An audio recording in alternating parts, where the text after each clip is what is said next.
Everyone, welcome to another edition of Founder Wisdom Podcast. Today with us, we have Kadhiravan, Jayachandiran, that's a long name. He's CEO and founder of KultureHire and a bunch of other cool companies that we're going to talk about. Kadhi, can you introduce yourself and tell us a bit more about your companies? Okay, so Kadhiravan, Jayachandiran have a long history of work history, have 13 plus years of experience with different companies, different background, and currently manage KultureHire, right? So KultureHire is a place for employers to primarily hire culturally fit candidates. And that's primarily because the evolution of recruitment or recruitment as a space hasn't seen a lot of innovation in the past. The last time we had innovation was like 30, 40 years ago, right? When job boards came into play. And after that, yeah, so we are trying to break that, and we're trying to moreover integrate work and interviews so that you could probably work with someone before you hire them. Don't not just do interviews and hire them. Yeah, that's pretty much we're doing. And we are a 4 months old startup, like pretty recent. But in terms of growth, we are seeing some exponential growth in that area. Yeah. I really love the concept of that business, and I'm curious to learn more about the business model. But first, how do you find the companies that you want to work with, and how do you find the candidate that would be a good culture fit for them? How we solve the problem of hiring is use edtech as a tool, right? Bringing education as a play before any candidate gets hired. This is already existing in various forms, in various ways, and various levels. For someone to get executed or get hired as an executive, they should have done the job already, right? So there is no playbook out there. There's no resume out there. But for a fresher, it's education. What they learn, are they able to think, and are they able to apply? Where this is done primarily in universities and colleges, or some form of internship and training or institutional training. At KultureHire, we're bringing all that into one platform where you can come and learn about a job, right?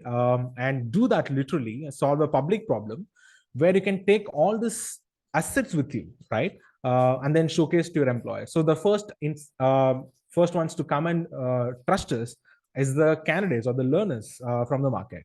And eventually, once the quality is seen in the market, recruiters or hiring managers reach out and they want to hire, they hire them, and then they go out.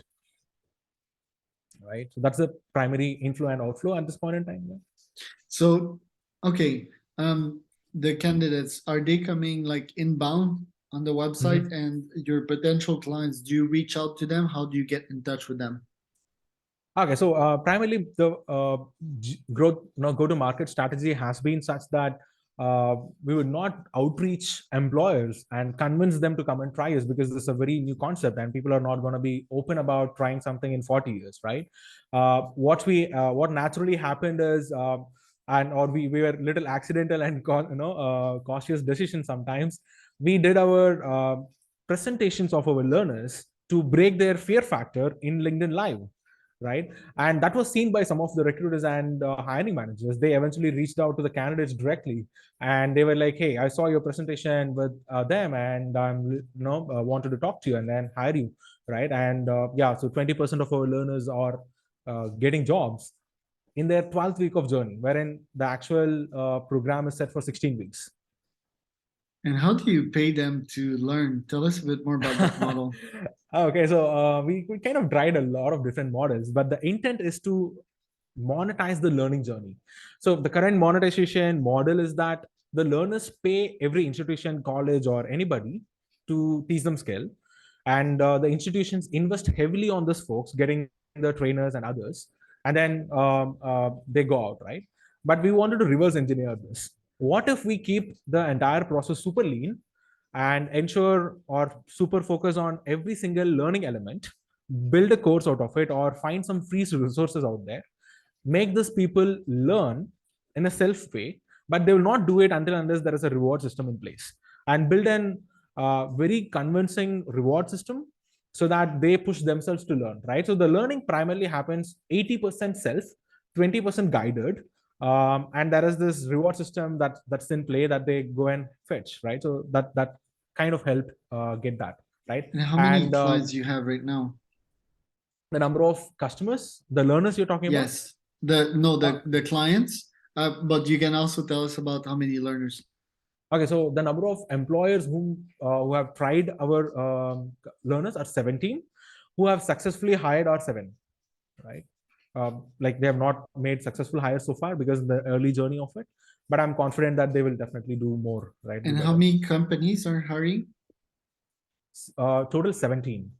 Okay, 17 companies, and you Yeah, call them learners? though they're moreover our stakeholders. Right? The companies are stakeholders who are eventual revenue makers or people who hire. Any companies we call mostly startups. These are the learners are 504 as of today, right?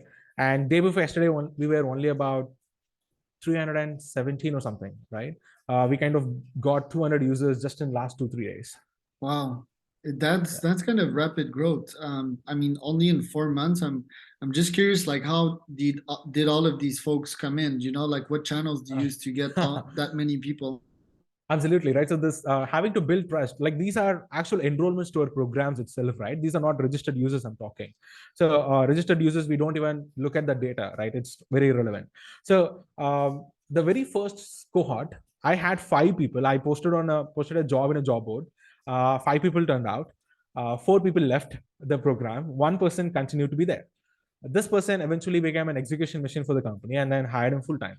The second cohort after happened after 2 months, right? After this person was completing the journey, I waited patiently for this person to complete it, and then used this person's presentation, the data he collected, the process, right? His work is the product, correct? His outcome is the product. So I waited patiently for that, and then I started marketing that. And some of my students, right, when I teach Excel, saw this and then they came forward. The second cohort had 35 people enrolled. 16 people got retained throughout the entire learning journey, right? It's more retention of 50-60% for a long 16-week program, right? Wherein the current market competitors do 2 or 3%, right? Retention for such a long period of program I'm talking about, like, right?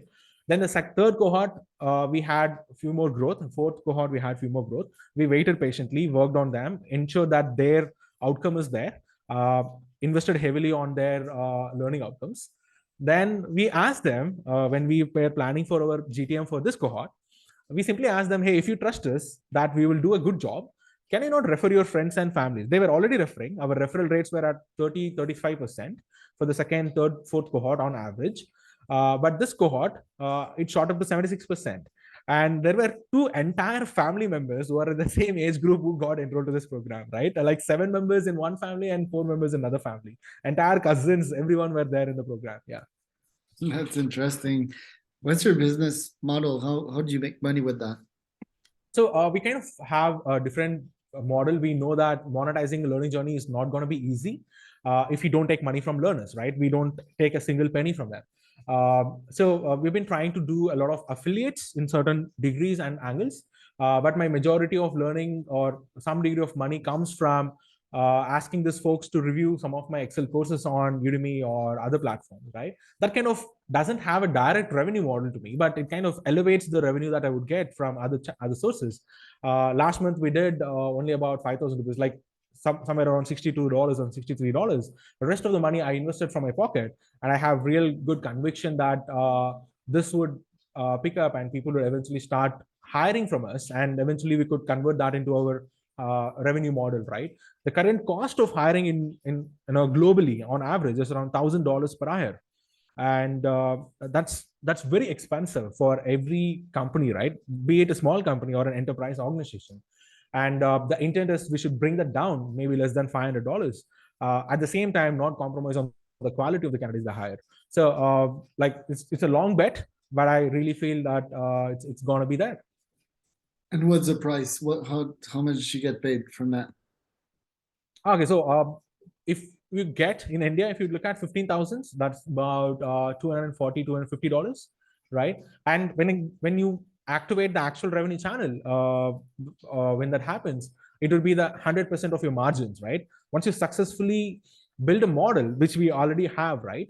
The learning journey, the cost of investment for the learning journey is actually very less, right? A lot of edtech companies have 70-80% margins in this area itself. Rest of the cost primarily goes into operations and other areas. I think marketing is one of the primary areas that they invest heavily on, since the conviction of the product is not there, right? Wherein in our case, the marketing cost is almost nothing, right? So I spend 500 rupees to buy a Canva subscription. That is definitely a marketing cost. But leaving aside, there is no other extra cost. And our investment for them to get that quality learning is anywhere between 20 and 30,000 in Indian rupees per cohort, right? And that's Okay, very, and very in effective. USD, that's like 1,000 or Uh, something like that. nah, that's less about $300 for the entire cohort per 1 month of learning. That would Okay. put up maybe $1,000 for the entire learning journey. Okay, and so as a business, I come and see you, and you potentially refer me one candidate that would be a good culture fit for my company, and Mhm. that costs $300 per month per Per employee. Is person. that it? Yeah, Okay. per person. Yeah.